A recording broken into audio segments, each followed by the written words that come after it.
Maintenant, nous allons appeler un autre expert, M. Daniel Ratier.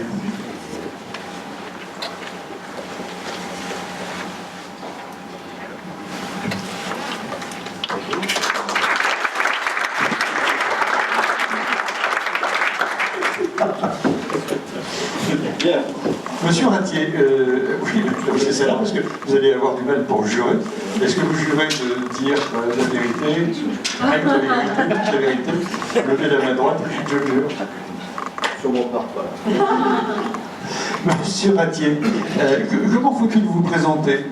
Vous êtes un spécialiste de la qualité de vie au travail, mais à travers l'arrivée du numérique. Ça a été votre grand moment, ça. Le rapport que vous avez rédigé sur la relation entre la qualité de vie et le numérique, ou sur les problèmes que rencontraient les individus faisant face à l'arrivée du numérique dans leur entreprise. On va commencer par vous. En 2008, j'ai eu une illumination. Je me suis dit, tiens, il faudrait quand même que je donne un sens à mon activité future.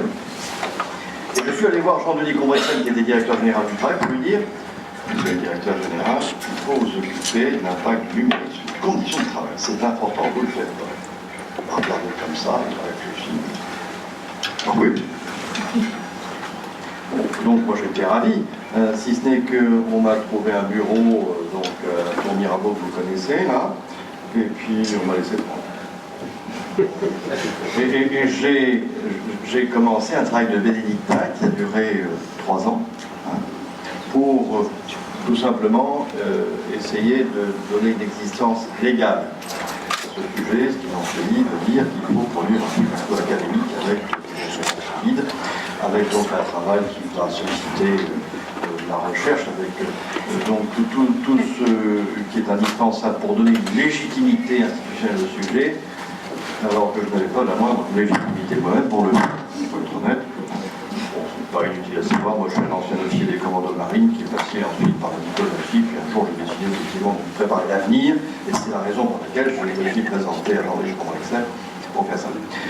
Travail de bénédictin qui a duré 3 ans pour aller effectivement essayer de collecter des informations et des données pour essayer de sortir une pause à peu près solide sur un sujet qui méritait. Ça m'a passionné. Ce rapport est maintenant un petit peu vieux, mais il y a toujours, à mon avis, des choses qui sont tout à fait pertinentes, qui sont tout à fait d'actualité. Il manque une dimension data, il manque pas mal de choses, néanmoins, je vous conseille sa lecture. Bon, est-ce que je parle du bonheur dans ce rapport? Bon, la QVT, je ne sais pas ce que c'est. Moi, je suis un fonctionnaire QVT, ancien militaire, c'est Québec, Victor Tango, plutôt.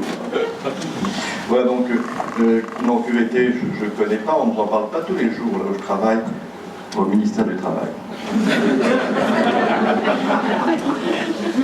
Bon, voilà, donc, comment dire, la question du numérique, moi je ne l'ai pas vue tellement sous l'angle QVT. À l'époque, on en parlait peu, hein, c'est 2009, 2010, 2011, hein, c'est pas le sujet. On parle beaucoup de, comment dire, de tout ce qui est du registre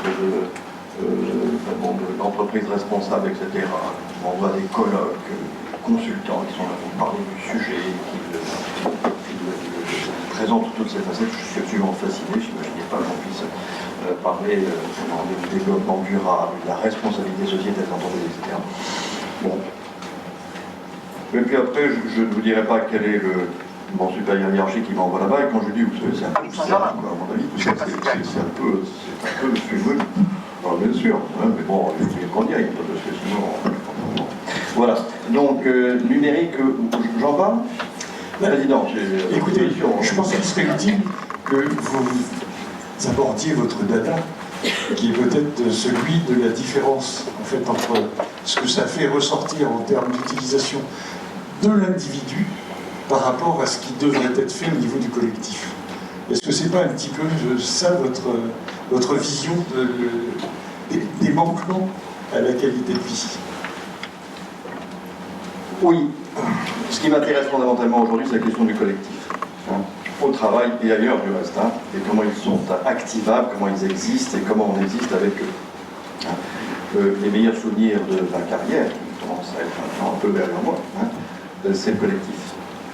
le collectif opérationnel, le collectif aussi dans d'autres cadres.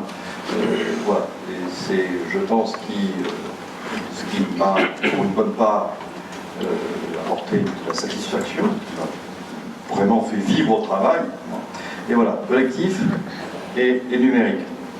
Bon, vous êtes tous d'accord pour constater avec moi qu'aujourd'hui, la grande question qui se pose à nous, c'est cette relation individualisée grâce au numérique, tout au moins quand vous regardez comment on draine vos données personnelles pour tout ce qui est des usages du privé. Hein. Effectivement, tout l'effort, et il est considérable, c'est de faire en sorte de vous proposer une solution individualisée, un service, un produit qui correspond exactement à votre. Donc là, c'est vraiment une tendance qui ne fait que se renforcer. Avec le monde du travail, c'est un peu différent. La solution, tout au moins le service, est individualisé pour tout ce qui concerne votre gestion. En matière de RH, effectivement, vous allez être...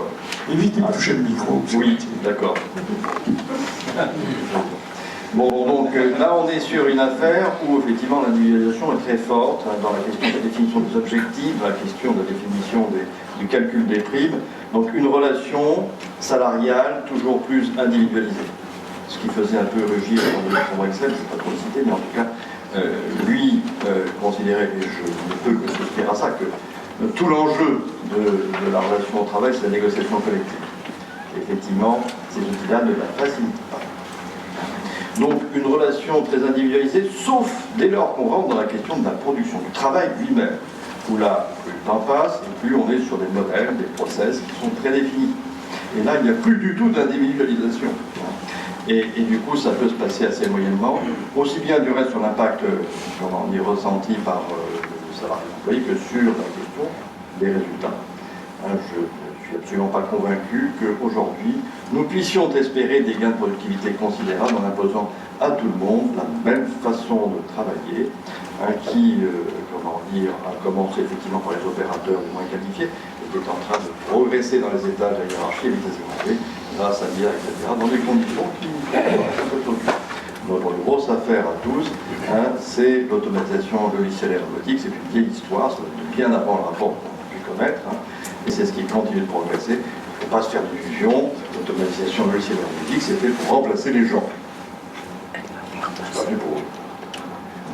Voilà. Bon, donc la question des collectifs. Qu'est-ce qu'on peut dire de l'impact du numérique sur les collectifs? C'est compliqué. Et là-dessus, il ne faut pas être répétitif, se dire qu'on peut effectivement en quelques mots dire que comme c'est très individualisé, ça tue les relations sociales. Ben non. On avait pu voir en 2012, c'est que, ben, au contraire, les enquêtes un peu sérieuses montraient que plus il y avait du numérique dans l'entreprise et plus les dirigeants précédents est, à mon avis, assez pertinente là-dessus. Et donc, comment dire, ce qui régule en fait le temps de travail des cadres, c'est la famille aujourd'hui. C'est pas les conventions collectives et autres, c'est la famille. Et voilà, donc le temps des cadres est devenu quelque chose d'extrêmement précieux et extrêmement rare.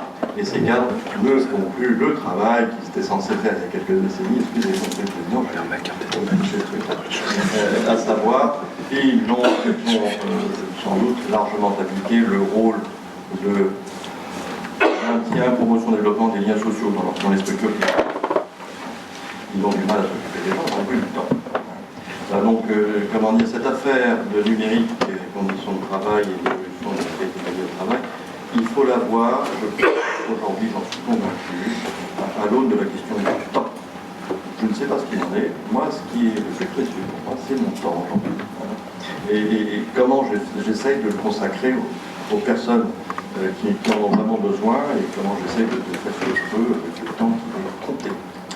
Voilà, donc la question du temps, contrairement à ce qui a pu être dit par quelques apôtres qui annonçaient qu'effectivement, maintenant, on pouvait travailler tout le temps, tout mieux, et du coup, tout était très facile et très vite. C'est absolument faux. Voilà, donc sur la question du collectif, je n'ai pas répondu. On pourrait en parler des heures, le sujet est passionnant. Je vous conseille la lecture des travaux de Patricia Vendramin, une sociologue belge, qui avait parlé du nomadisme coopératif, et qui est, à mon avis, la préfiguration de ce qui a commencé à exister de façon maintenant tout à fait dominante dans le monde des indépendants numériques, et ce qui est en train de se diffuser ailleurs, au niveau des cadres qui sont eux-mêmes de plus en plus indépendants, parce qu'ils n'ont pas forcément le choix. Voilà. j'espère que j'ai participé à la défense de la QVT. Écoutez, j'ai vu très bien. Je vous en remercie.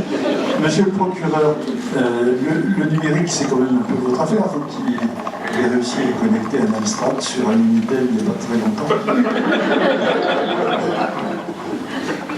Vous auriez une question à poser à monsieur? Pas de question. Madame? Oui, une petite réflexion. Monsieur l'expert, vous nous dites que la QVT, vous ne savez pas ce que c'est. Alors comment procéder à son accusation ou à sa défense dans ce cadre-là? Ou est-ce que la QVT ne serait pas liée à un sachet de bonbons, de petits nounours gélifiés, à défaut de cerises sur le gâteau, ou de corbeilles de fruits? Vous m'embarrassez, hein, parce que très sincèrement, vous m'accusez effectivement d'être venu ici à cause des avantages en nature. On va voir ce que va donner le buffet ensuite, hein, pour comment dire, voir si l'accusation Je ne sert à suis autre pas chose. leur SAF, donc pas de souci. Je suis rassuré. Maître? Oui, voyez-vous néanmoins, est-ce que vous pourriez nous clarifier en une phrase un lien positif entre numérique et QVT?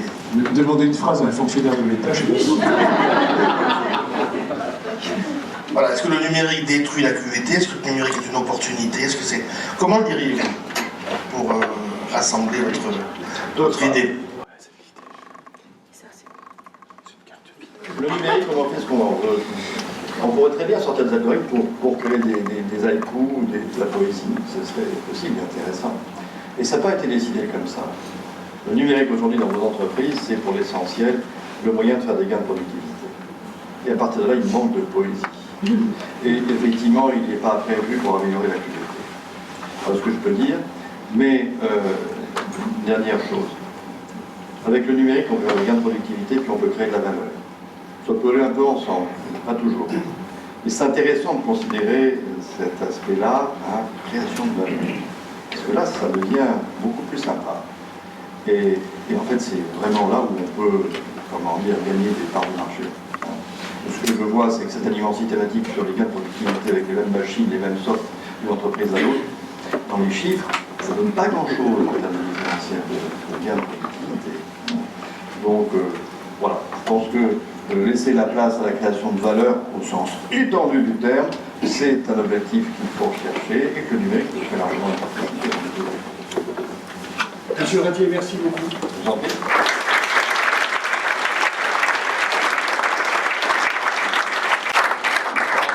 Nous allons terminer notre premier tour de